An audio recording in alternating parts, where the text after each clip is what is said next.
नमस्कार बच्चों पिछली कक्षा में हमने पाठ 18 पढ़ा था। पाठ का नाम है अस्माकं राष्ट्रीय चिन्हानि, हमारे राष्ट्रीय चिन्ह।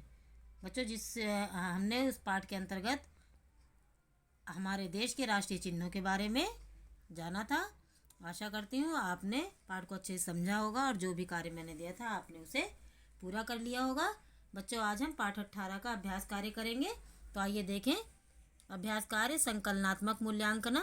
मौखिक कार्य है बच्चों। यहाँ पर उच्चारणम कृत्वा स्मरत, कह रहे उच्चारण करके याद कीजिए।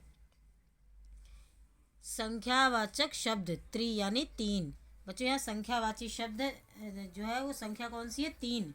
तीन को स्त्रीलिंग, पुल्लिंग और नपुंसकलिंग में क्या कहते हैं वह यहाँ पर बताया गया है। तो आप देख रहे हैं यहाँ पर विभक्ति लिखी है, पुल्लिंग है, स्त्रीलिंग है, नपुंसकलिंग है। तो आइए देखें।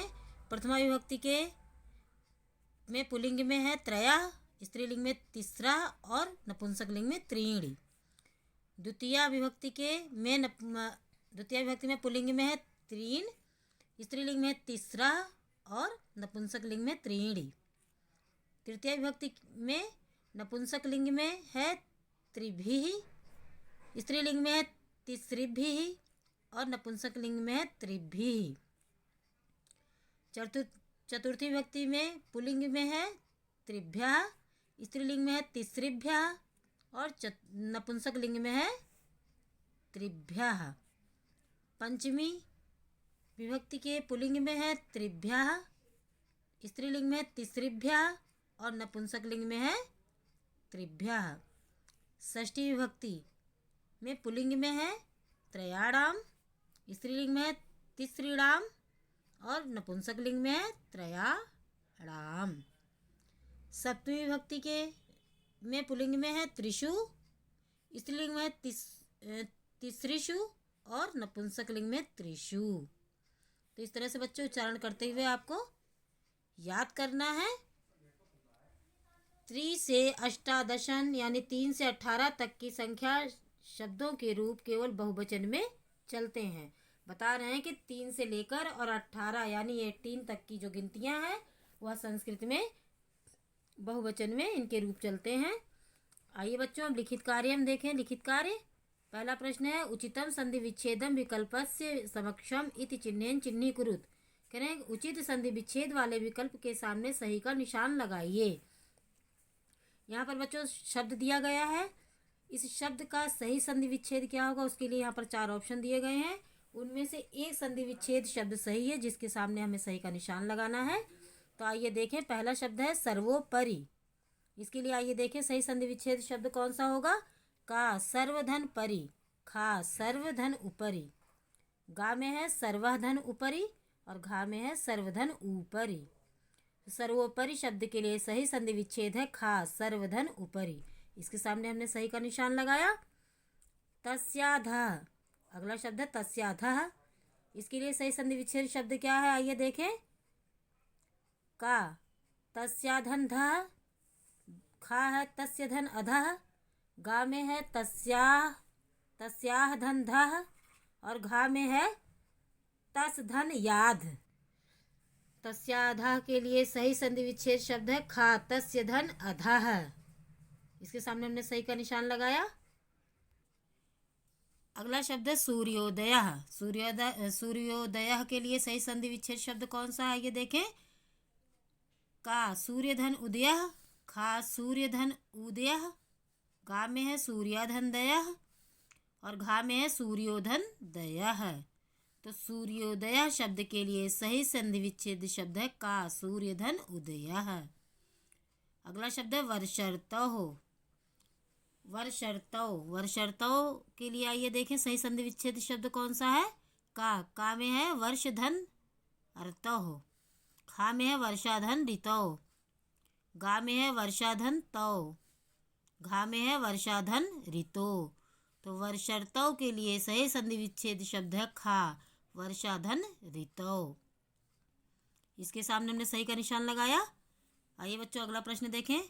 प्रश्न नंबर 2 है संस्कृत भाषायाम उत्तरत। संस्कृत भाषा में उत्तर दीजिए। बच्चों इस प्रश्न को आपको अपनी कॉपी में लिखना है आइए देखें, मैंने जिस तरह से लिखा है आपको उसी तरह से इस कार्य को करना है। पहला प्रश्न है, राष्ट्रीय ध्वजस्य केसरवर्णा कस्य परिचायका अस्ति। कह रहे कि राष्ट्रीय ध्वज यानी राष्ट्रीय झंडे का केसर वर्ण केसरी रंग किसका परिचायक है। उत्तर है, राष्ट्रीय ध्वजस्य केसरवर्णः भारतीय संस्कृते बलिदानस्य त्यागस्य च परिचायकः अस्ति। राष्ट्रीय ध्वज का केसरी रंग भारतीय संस्कृति के बलिदान का और त्याग का परिचायक है। अगला है प्रश्न, हरितवर्णः कस्य प्रतीकः अस्ति। हरा रंग किसका प्रतीक है।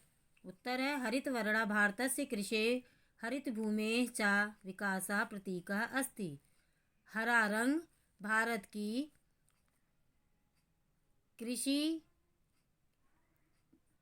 कृषि और हरी भूमि के विकास का प्रतीक है।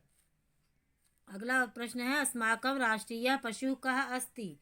हमारा राष्ट्रीय पशु कौन है। उत्तर है, अस्माकं राष्ट्रीय पशु व्याघ्रः अस्ति। हमारा राष्ट्रीय पशु बाघ है। अगला प्रश्न है, मयूरा कीदृशा पक्षी अस्ति। मयूर कैसा पक्षी है, यानी मोर कैसा पक्षी है। उत्तर है, मयूरः राष्ट्रीय पक्षी अस्ति। मोर राष्ट्रीय पक्षी है। अगला प्रश्न है, कमलम कदा विकसति। कमल कब खिलता है। उत्तर है, कमलम सूर्योदये विकसति। कमल सूर्य निकलने पर यानी सूर्य के उदय होने पर खिलता है। अगला प्रश्न है, कमलस्य के वर्णाः भवन्ति। कमल के कौन कौन से रंग होते हैं। उत्तर है, कमलस्य श्वेता रक्ता नीला च अनेके वर्णाः भवन्ति। कमल के सफ़ेद लाल और नीले अनेक रंग होते हैं। आइए बच्चों अब अगला प्रश्न देखें। प्रश्न नंबर 3 है बच्चों, कोष्ठकात् उचितानि पदानि चित्वा रिक्त स्थानानि पूरयत। करें कि कोष्ठक से उचित शब्द चुनकर रिक्त स्थान भरिए। कोष्ठक में बच्चों 2 शब्द दिए गए हैं, इनमें से सही शब्द कौन सा है उसको चुनकर रिक्त स्थान में लिखकर रिक्त स्थान को पूरा करना है, जैसा कि मैंने यहाँ पर लिखा है रिक्त स्थान में। तो आइए देखें, पहला रिक्त स्थान है, डैश वर्णस्य मध्य चक्रे मध्य अशोक चक्रस्य चिन्ह अस्ति। कह रहे हैं कि वर्ण के बीच में अशोक चक्र का चिन्ह है, तो किसके बीच में, हरित या श्वेत। श्वेत, हमने यहाँ लिखा श्वेत, कि सफ़ेद रंग के मध्य बीच में अशोक चक्र का चिन्हम अस्ति, चिन्ह है। अगला रिक्त स्थान है, अस्माकं राष्ट्रीय ध्वजः डैश ध्वजः अस्ति। हमारा राष्ट्रीय ध्वज यानी राष्ट्रीय झंडा है। कैसा झंडा है, त्रिवर्णा या त्रिवर्णाः। क्या आएगा, त्रिवर्णः।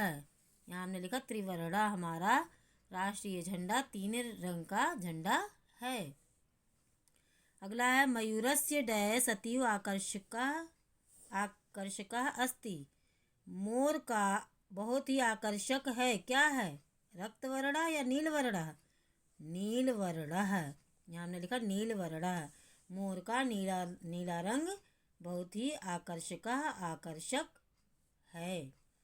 अगला रिक्त स्थान है, वर्षर्तौ अस्य नृत्यम जनानां मनांसि। वर्षा ऋतु में इसका नृत्य लोगों के मन को क्या करता है, मोहयंती या मोहयति। मोह लेता है, आकर्षित कर लेता है। अगला है, डैश अस्माकं देशस्य राष्ट्रीय पुष्पम अस्ति। हमारे देश का राष्ट्रीय पुष्प है कौन, कमला या कमलम। कमलम, हमने यहाँ लिखा कमलम। कमल हमारे देश का राष्ट्रीय पुष्प यानी फूल है। प्रश्न नंबर 4, निर्दिष्टानि रूपाणि लिखत। निर्दिष्ट रूप लिखिए। यहाँ पर बच्चों शब्द दिए गए हैं, विभक्ति है, पुल्लिंग है, स्त्रीलिंग है और नपुंसक लिंग लिखा है। तो यहाँ पर जो शब्द दिए गए हैं उनके लिए दिया गया है कि किस वचन में लिखना है, और विभक्तियाँ यहाँ पर दी गई हैं। हमें तीनों लिंगों में इनके जो है रूप बताने हैं। तो आइए देखें, केवल एक वचन में हमें तीनों लिंगों में रूप बताना है एक संख्या का। तो प्रथमा विभक्ति है, पुल्लिंग के एक वचन में एका, स्त्रीलिंग के एक वचन में एका और नपुंसक लिंग के एकवचन में एकम रूप होगा। द्वि केवल द्विवचन में बताना है, द्वितीय विभक्ति में। द्वितीय विभक्ति यहाँ लिखी हुई है। पुल्लिंग के द्वितीय विभक्ति के एकवचन में दो, स्त्रीलिंग में द्विवचन में द्वे, और स्त्री नपुंसक लिंग के द्विवचन में द्वे, द्वितीय विभक्ति में इस तरह से रूप होंगे। त्रि केवल बहुवचन में, त्रि शब्द जो है उसको केवल हमें बहुवचन में तीनों लिंगों में रूप बताना है। और किस विभक्ति में बताना है? द्वितीय विभक्ति में ही बताना है। तो द्वितीय विभक्ति में पुल्लिंग के बहुवचन में रूप होगा त्रयः, स्त्रीलिंग के बहुवचन का रूप होगा तिस्रा, और नपुंसक लिंग के बहुवचन का रूप होगा त्रीणि। चतुरः केवल बहुवचन में, चार जो संख्या उसको भी बहुवचन में ही हमें रूप बताना है, लेकिन किस विभक्ति में? प्रथमा विभक्ति में।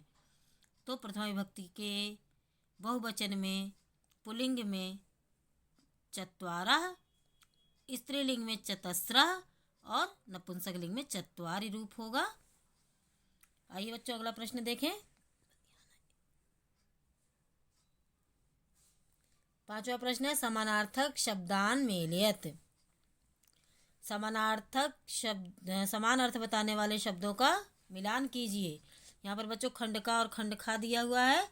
खंड खा का के शब्दों को हमें खंड खा के शब्दों से मिलाना है। तो आइए देखें। प्रतीका, प्रतीका के साथ क्या आएगा? चिन्हम। कमलम, कमलम के साथ क्या आएगा? पद्यम। सूर्यः, सूर्य के साथ क्या आएगा? रवि। सिंह, सिंह के साथ वनराजः। पक्षी, पक्षी के साथ क्या आएगा? खगः। इस तरह से बच्चों आपको मिलाना है। आइए बच्चों आगे देखें। रचनात्मक मूल्यांकनम, यह बच्चों आपका गृह कार्य है, इसे आप स्वयं करेंगे। भारत के राष्ट्रीय प्रतीकों को चार्ट पेपर पर चित्रित करके उनके नाम लिखिए। बच्चों भारत के जो राष्ट्रीय प्रतीक यानी राष्ट्रीय चिन्ह हैं उनको कह रहे हैं कि चार्ट पेपर पर चित्रित करके, मतलब चित्र के साथ चित्र बनाकर या चित्र चिपकाकर उनके नाम लिखिए। लेकिन बच्चों आप चार्ट पर नहीं बनाएंगे, आप अपनी कॉपी में ही इस कार्य को करेंगे। राष्ट्रीय चिन्ह जितने भी हैं हमारे, उन सब के चित्र आप अगर हाथ से बनाएंगे तो और ज़्यादा अच्छा रहेगा। तो चित्र बनाकर आप और उनके सामने, उन चित्रों के सामने उनके नाम लिखेंगे। यह आपका गृह कार्य है। और बच्चों प्रश्न नंबर 2 आप अपनी कॉपी में लिखेंगे। और जितने प्रश्न हैं आपके 4 प्रश्न जो हैं वो पहला और तीसरा, चौथा और 5वां वह आप अपनी किताब में ही लिखेंगे। तो बच्चों आप कार्य समय से पूरा करते चलें और साथ साथ याद करते रहें। आशा करती हूँ आपको मैंने जो भी पढ़ाया और समझाया आपको अच्छे समझ में आया होगा। इसी के साथ धन्यवाद।